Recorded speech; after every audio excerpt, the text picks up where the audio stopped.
ደብሮሽ ህይወት ያበቃ ያልሽ ከሆነ ሰይጣን ያየውን አይቶ ነው የመጣው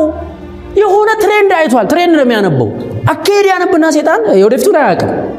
ማወቅ አይችልም ስልጣን የለውም ትሬንድ ግን ያውቃል አካሄድ ያይና ማይ ጉድነስ እቺ ልጅ አሁን ካልቀጫዋት አሁን ከመንገድ ካላስወጣዋት ብዙ ህይወት ታድንብኛለች ከራሷ አልፎ ስለዚህ I have to invest on her ብሎ ፋይት እያደረገች ነው ማለት so you have to know you have an amazing future if you are in depression አሁን ላይ ዲፕሬሽን ላይ ከሆናችሁ አሁን ላይ እየደበራችሁ ከሆነ እኔ መጨረሻ ዝቅ ያለ ቦታ ወስዶ የነበረ ማለት በጣም ዲፕሬሽን ውስጥ ከቶ የነበረ ከተመረኩም በኋላ ከዛም በኋላ ድጋሚ ከሪሌሽንሺፑ በኋላ በቃ ማለት ዝም ብዬ ተከታታይ ፊልም ነው የምቀጠቅጠው ዳቦና ሻይ ነው የምበላው ብር የለኝም ስራ የለኝም ማንንም አይፈልገኝም የሆነ ኮንዶሚኒየም ውስጥ ጀሞ 3 ገና ያኔ አዲስ ነው